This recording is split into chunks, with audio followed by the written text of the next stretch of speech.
clean this off. Work on my yellow green. Don't need a ton of green paint at this point. Like I said, the yellow is pretty easy to influence with the other pigments, and so using a lot of green to make a yellow green because the yellow will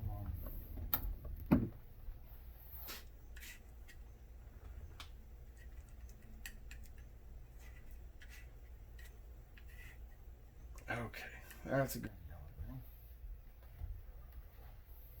In terms of color vocabulary, you can see certain colors have a lighter value than others. Yellow is a much lighter color. Violet is a darker color. So these colors have inherent value. Some are lighter and some are darker.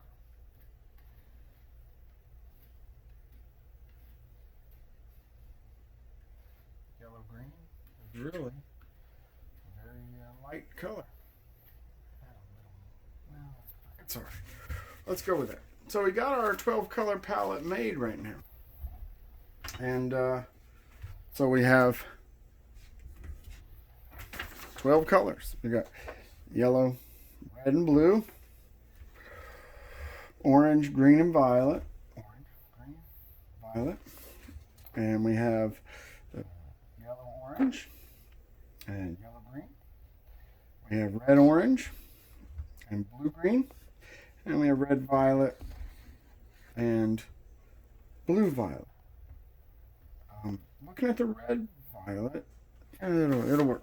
Okay, so we got our primary, our secondary colors. Now, for our exercises,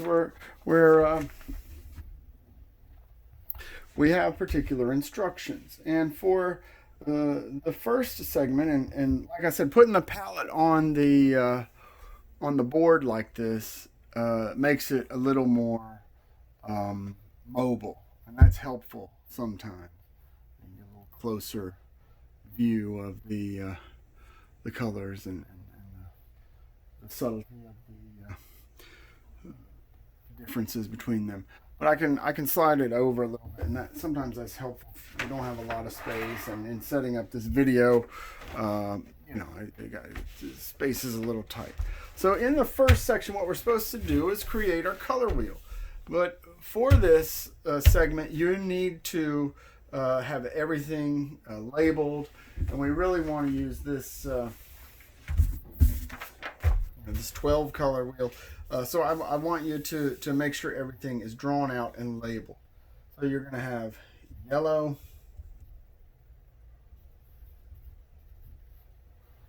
red, and blue, written out. And then draw the triangle. If you need to draw the triangle first, that's fine.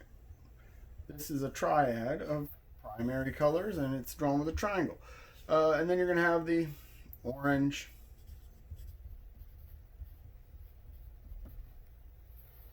green,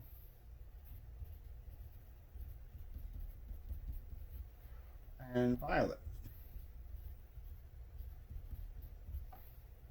And then you're going to draw their triangle. That's a triad of secondary colors. And even I want you to kind of write it in, primary. And secondary. Kind of labeling these triads. And then it's okay with me if you abbreviate these.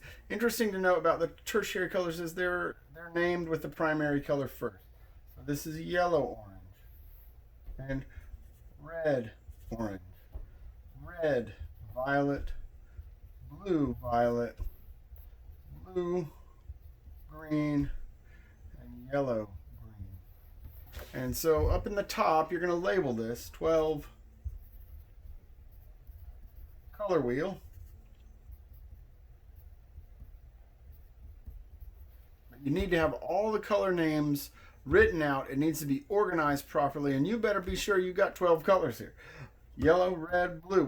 2, 3, 4, 5, 6, 7, 8, 9, 10, 11, 12. So there's 6 tertiary, 3 primary, and 3 secondary, and that's 12 colors total. If you don't have the right number of colors, you're not getting credit for this particular color wheel. So for each of these, you're just going to take a little dollop. You can put a little dollop on your palette knife. That's yellow. I just took it off my palette over there, and you're just going to put a little bump of that right there to show that you mixed a yellow color on your palette. You have to clean that off, and then you'll do that for each color. I'm going to grab off my palette a little bit of the yellow green. I'm going to put that right there. And clean off my palette knife and then get a little bit of green. Leave that right there. A little bit of blue-green. I don't want to waste paint, so I'm not trying to use a lot of paint here. And a little bit of paint from each of these. Blue-violet.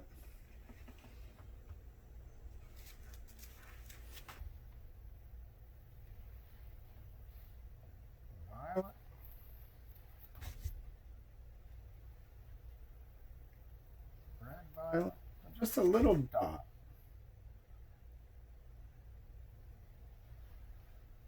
Red.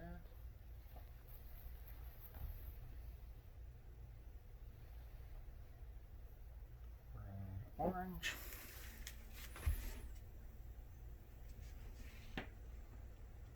Orange. And I'm not using a lot of paint, and I have the paint left over for the other exercises we're about to do. So this part of the exercises is essentially complete at this point. That's a 12 color wheel, and you've used the paints that you mixed and kind of indicated that you were able to kind of get the entire 12 colors mixed. So that's what section 1 will look like, and raise it up a little closer so you can see what we got there.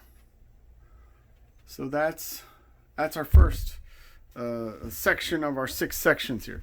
The second section is maybe even one of the most challenging, and we start to deal with another concept of the 12 color wheel. Kind of establish their primary, secondary, and tertiary colors. And now we're going to add this idea that this 12 color wheel also includes complementary colors. Complementary colors are directly across from each other on the color wheel. So yellow and violet, those are complementary colors.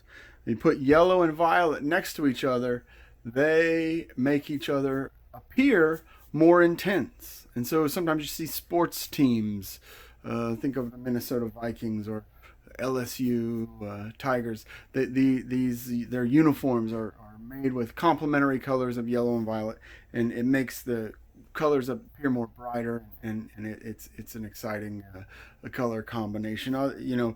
But any 2 colors that are directly across from each other on the color wheel are complements. So orange and blue are complementary colors, and they'll make each other more intense when they're near each other. Green and red, complementary colors. But also, so each of these complement setups involves a primary and a secondary. But you can also have complements that are tertiary colors. So red, violet, and yellow, green, those are complementary colors. Put those next to each other, they make each other more intense. They make each other more brilliant. So that's a really interesting reality kind of the optical nature of complementary colors. They make each other brighter when they're near each other. But complementary colors have a dualistic relationship. Optically, yellow and violet make each other more intense. But physically, if we mix yellow and violet together, they make each other less intense. They neutralize each other. So our second section on our exercises here, number 2, top right corner, is going to be dedicated to complementary colors and mixing complementary colors to make neutrals. So what we're going to do is we're going to go ahead and write out a chart here. And this is about mixing complements. And we're gonna draw a little chart out. And it's gonna have 3 columns.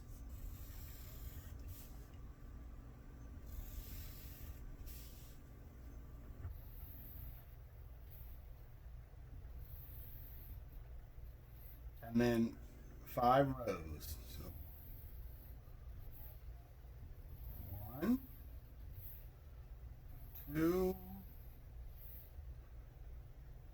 3, 4,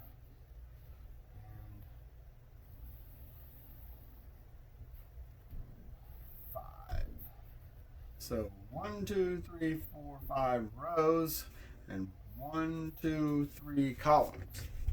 And we're going to put a label in each of these columns. And on the top, we're going to put the primary color. So here we're going to have red. Here we're going to have yellow. And over here we'll have blue.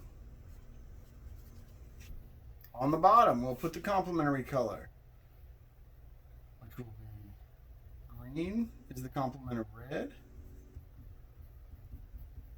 Here we'll put violet. And here we're going to put orange. That is the complement of blue. So we are going to then in the middle we're going to put neutral.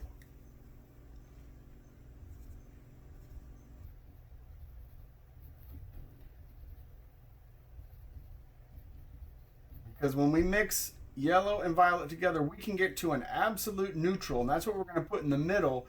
And it's going to look like a gray or a brown based on how the colors react. But this color is going to be a neutral. It's not going to be recognizably red, and it's not going to be recognizably green.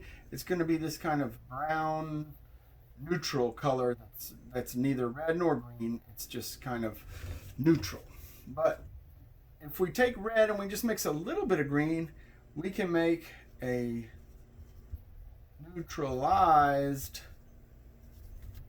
red, and we can make a neutralized green if we just add a little bit of red to the green. In this case, we will have an intense red from the palette, and then we'll get kind of a brick red here. It's got a little bit of green in it. It's less intense. It's neutralized. Same here. We'll get a neutralized yellow.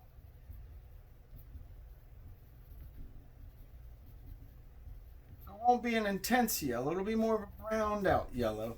And down here we'll get a neutralized violet.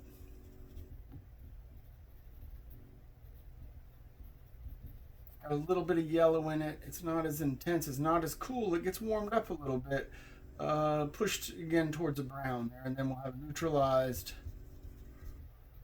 blue, which will have a little bit of orange in it, and then we'll have a neutralized orange, which might look more like a rusty color because it has a little bit of blue in it. So we start out, and we can again do that same kind of dot effect over here. We start out with a red. Boop. We got to clean the palette knife between each of these. So we got a little bit of yellow here.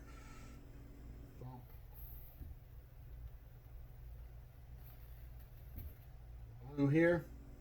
Just a dot. And then down here we got our green. Boop. We got violet.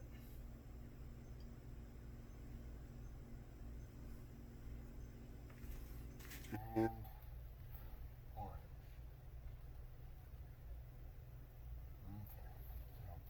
orange are complementary colors.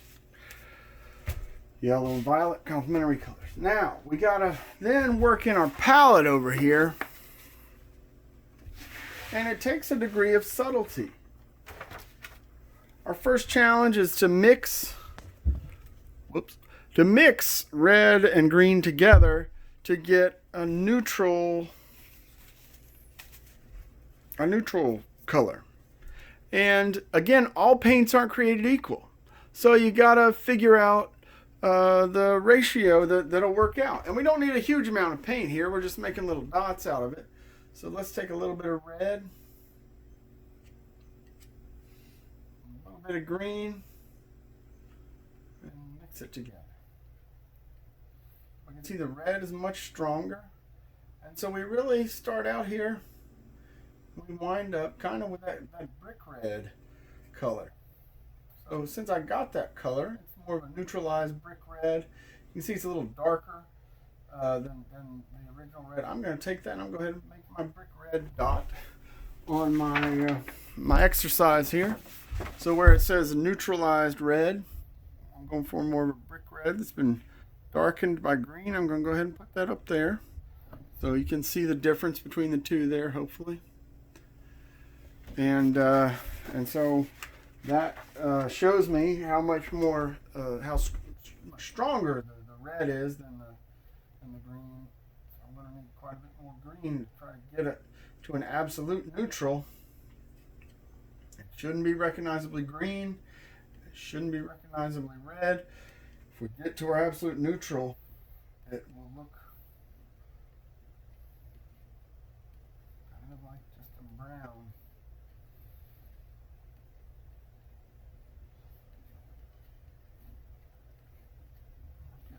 Pretty close. I'm going to add a little more green.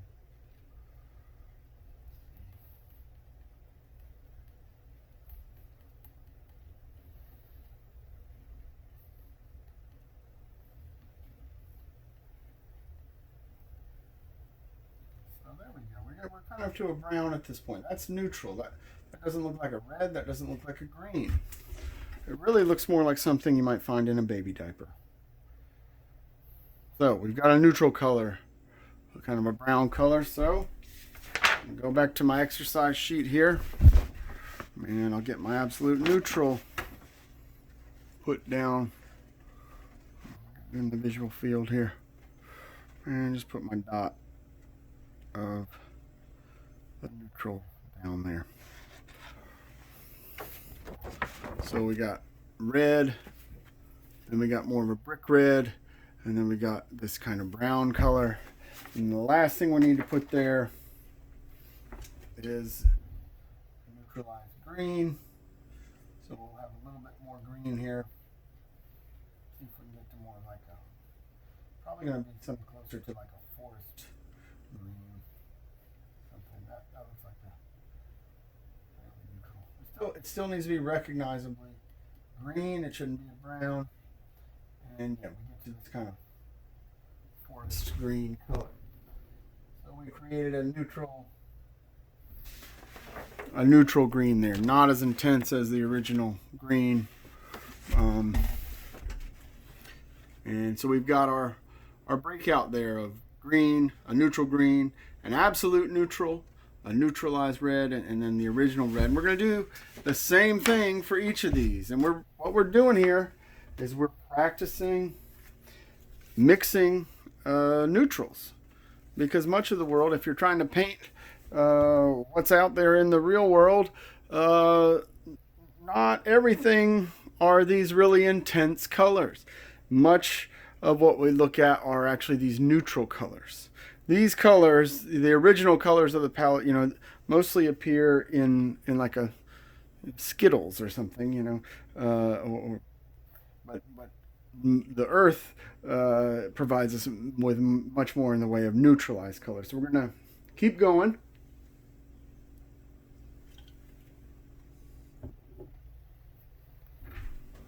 And next up is yellow and violet.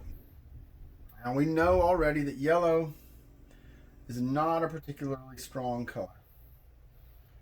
And so I imagine taking that amount of yellow and then the tiniest nano droplet of violet would probably be the way to go here to get a neutralized yellow. You can see how quickly that violet overpowered the yellow, and we're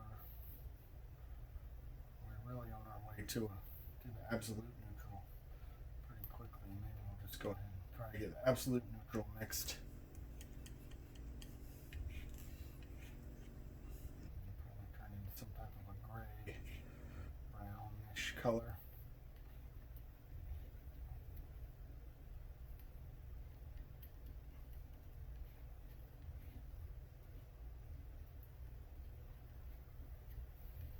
That looks pretty neutral. Tiniest more from the violet. Let's see.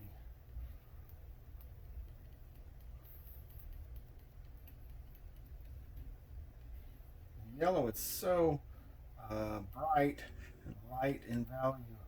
It's amazing how quickly it darkens up. Just how much stronger that violet is. If the red and the blue are both really strong pigments, obviously the violet's a combination of the two, and so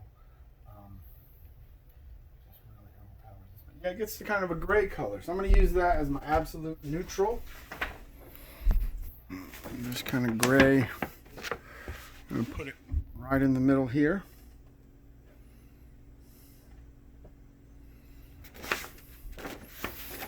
And then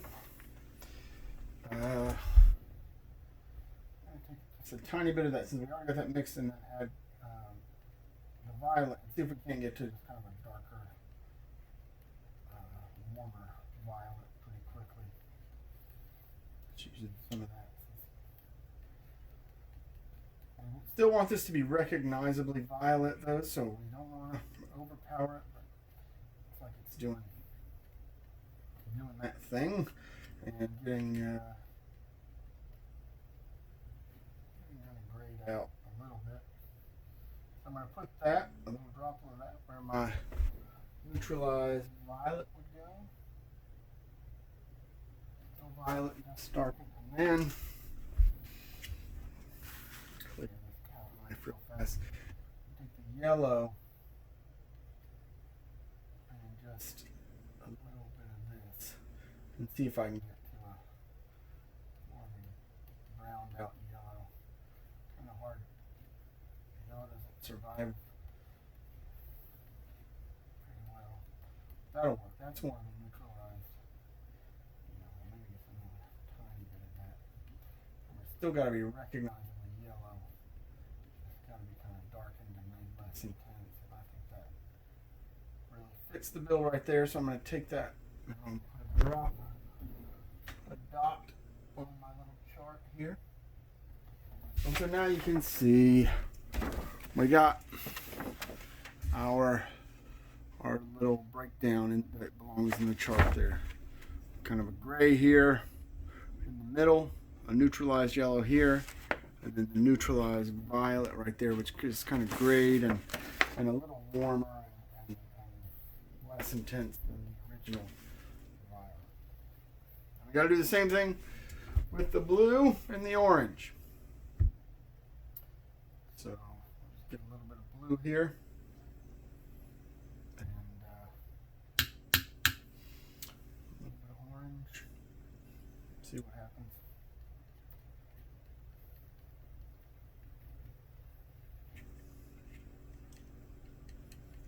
See if we can get to a brownish color. Leaving some blue behind it there, or some blue behind that orange, and we don't want that up there. Now, occasionally this becomes a place where it starts to appear more green.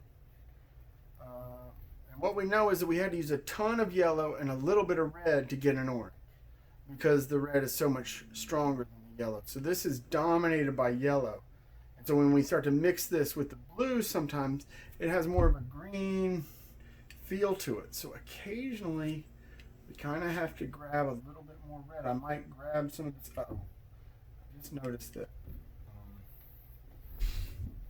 some paint drying out. So I really should have done this earlier. And you remember to spray your palette occasionally. Just a real fine mist you saw coming out of here, but you don't want to try. So I'm trying to grab a little bit more red to get to an absolute neutral here, so I went to some of the red orange, just so I'll have a little bit more red, because if it's appearing green, it's because this has so much yellow in it, and yellow and blue make green. So I went to try to get a little more red so this could get to a neutral as opposed to kind of an off green color. And that looks a little more gray to me there. And so I'll probably just, in order to make a neutral, I have to just get a little more red. It's actually still kind of green, so I might even grab a little bit, tiny bit of the red and see if that will neutralize it. So, though we're mixing complements, the exercise here is about mixing complements. It's also about being aware of how the paints are interacting, and we know that's dominated by yellow, and it wasn't making a neutral with the blue, so we actually needed more red because it was looking green, and that's how we neutralize a green color. So we are now getting to more of a gray color, and that's not recognizably blue or orange at this point. It's kind of a gray color, so I'm going to use that as my neutral. Put a drop there in the middle. That's my absolute neutral between those two, and then I'll make a neutralized blue. That should still be blue, but kind of grayed and slightly warmed up, I guess.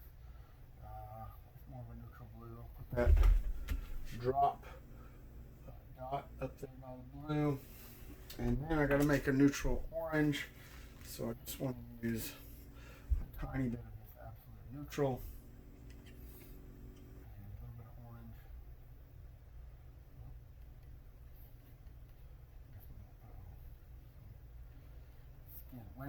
When the paint dries, it first grows a skin on the outer part. And the paint inside, if you keep them bunched up like this, the paint on the inside will still be active. And it grows a little bit of a skin, and sometimes you get what's referred to sometimes as livering, or you get the stuff that grows over top. So I got my neutral orange there. So even if you think your paints have all dried out, sometimes it's just the top layer, and you can find active paint underneath. But this shows you kind of the finished breakout there, where we have used complements in order to make both absolute neutrals and to neutralize the